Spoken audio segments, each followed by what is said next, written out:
bank accumulated something like a, ungodly sum, €1 trillion or something like this in unsecured debits, and they're speculating in the markets, and they went bankrupt. And the government decides to back those deposits, and now is imposing austerity measures on the people of Ireland to basically bail out Anglo-Irish Bank, one bank. The Irish people are being scared into voting against their interests. Same thing. They have a gun pointed to their head, and the government is saying, if you don't vote for this destructive policy, then we're going to come to your house and steal your money. And the people are frightened, so they voted the way that they voted. It's a shame. And here's a quote from none other than the Sean Fitzpatrick, who is the former CEO of Anglo-Irish, who says, quote, "The cause of our problem was global, so I can't say sorry with any kind of sincerity. I suggest you cut the sacred cows of Irish society, children, the elderly, and healthcare." After he made that statement, the government made good on a £1 billion unsecured debt. What about the word unsecured? Don't you understand? It's unsecured. The person who made that debt knew when they signed off on that debt that there was a probability that they wouldn't be getting paid back. So why is the government making good on an unsecured debt? It's unconscionable. It's unreasonable. It's antisocial. It's absurd.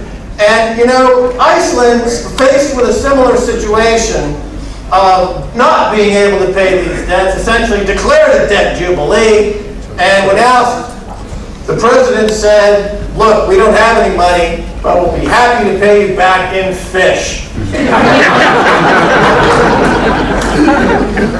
So it got me thinking, the people of Ireland should make this Anglo-Irish debt good, paying back in butter. $1 billion or €1 billion full of butter. And of course the UK can always pay back with the Queen's energy drink. Taste the monarchy.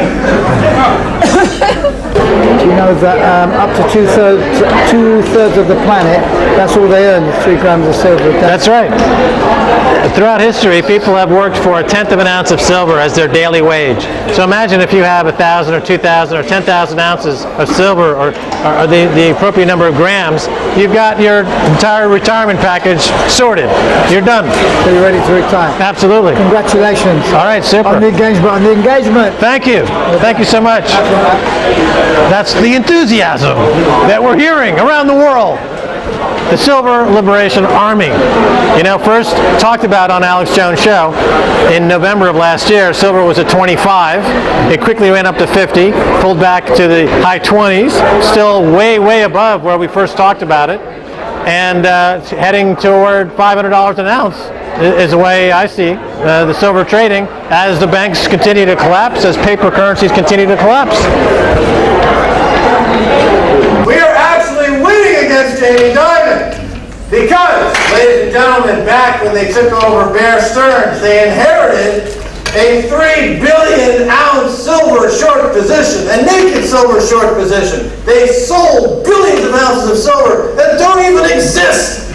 And over the course of the last couple of years, they've been trying to trade their way out of this position, but it has exposed their balance sheet to their trillions and trillions of dollars of derivatives, of their phony derivatives, their phony accounting.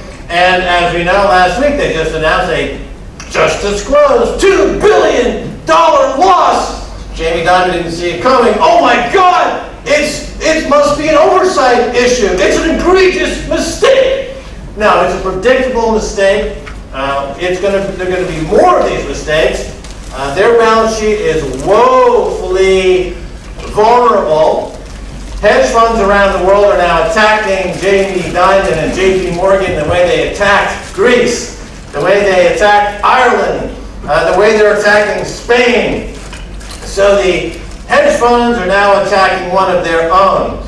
This $140 billion company market capitalization. It will go the way of Enron. It will go the way of WorldCom. It will go the way of Lehman Brothers and Bear Stearns. It's going to the big fat goose egg on that stock price of zero. And why is this important? It's important because these guys, these terrorists, these schmatas down there on Wall Street for the last 10 years, 15 years, 20 years have been effectively stealing our money.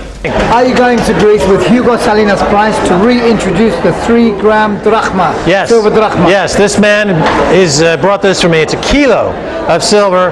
This means that Jamie Dimon, JP Morgan's balance sheet just got destroyed by 10 times, 100 times this amount.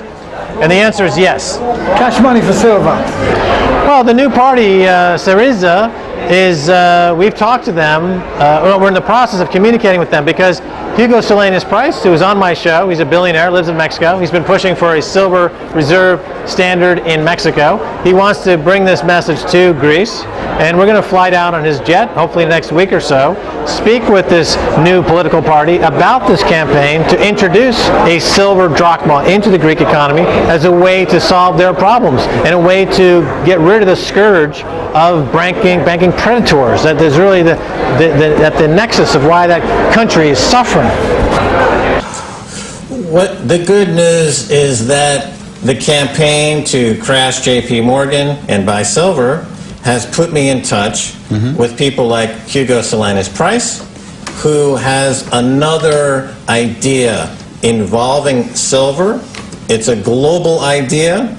It's a way that's very important for the people in Greece to understand now, because this is something that can be embraced now, and it's an idea whose time has come.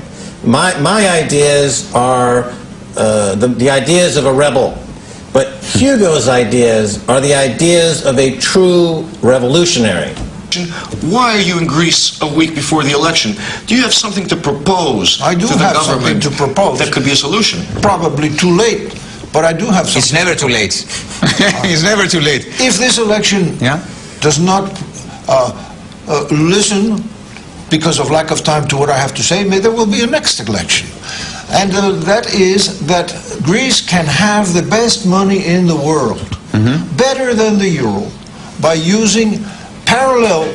I would suppose that Greece has to go back to the drachma, paper. But along with the paper drachma, for getting the economy to move again, I suggest a silver coin with a quoted monetary value, which can only rise. It will float with the value of silver going up. So people will save, and that will protect the savings of the Greek people and give them confidence to go forward in this, in the creation of a new prosperous Greece. What I've been saying is that the people themselves need to take action.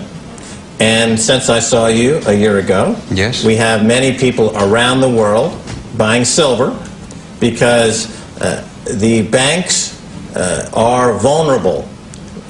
Not only Goldman Sachs, but JP Morgan is another very vulnerable bank. It's another one of what I call the banking terrorists.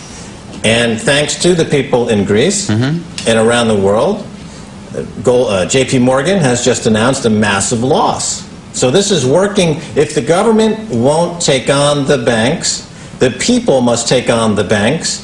And this campaign of buying silver is working. The banks are crumbling, and it's working. But there is good news. I bring good news. Death penalty for bankers. And this is part of this global catastrophe that we are witnessing, where the central bankers are imposing this absurd policy of what they call quantitative easing, what a lot of people rightfully call financial repression. And this is where the central banks, by buying back the bonds that they just sold, they are buying back the gilts that they just sold, they're buying them back in the open market. They are attempting to keep interest rates cheap, keep that 10-year rate cheap.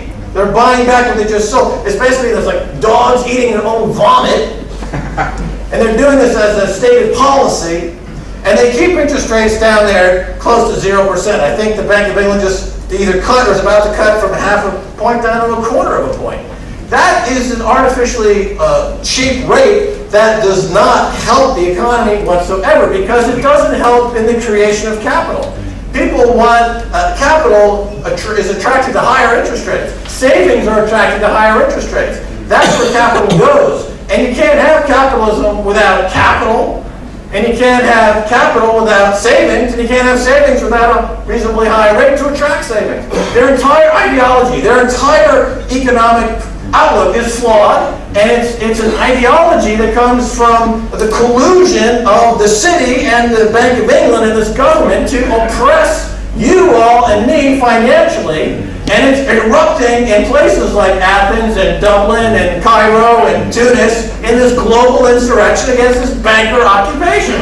There is a global revolution afoot, and rightfully so, because we're being occupied by financial terrorists at the top, being enabled by this government, and the U.S. government, and the European government, and the people who run Greece, who are not even in the government. They're just technocrats that were parachuted in from Goldman Sachs. That's private equity. That's Wall Street. That's a financial holocaust. These people are no better than the people of the last holocaust. Yes. The fact that they're not being brought up in front of a financial war tribunal for financial holocaust crimes against humanity is a shame. It is outrageous.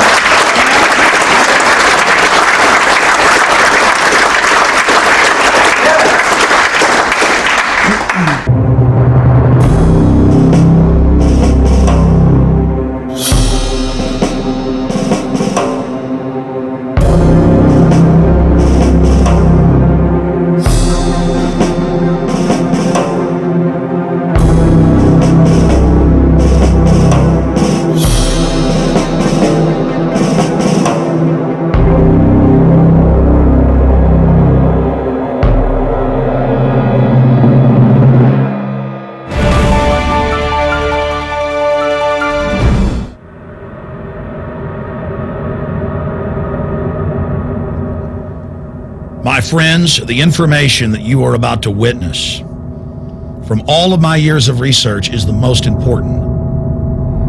It's been hidden in plain view the entire time. This is the ultimate secret, and it's about to be exposed.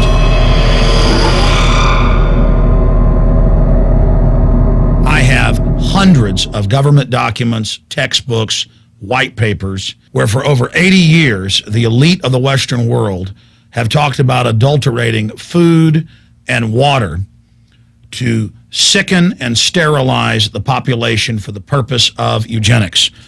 It's all covered in the book Eco Science, written by the White House science czar John P. Holdren, where they talk about a planetary police state to carry out the forced sterilization. They also talk about covert systems in the water and food to sterilize the population. Now, this was written decades ago, before he was White House science czar. Now, suddenly, the stuff in this book is all over the news. They're selling it to the public as if it's a good thing.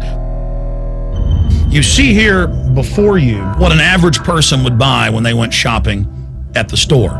Not everything here is bad for you, but much of it has compounds and artificial chemicals that have been added that are extremely toxic and bad for your health, and they have known this the entire time, and they have approved them for use.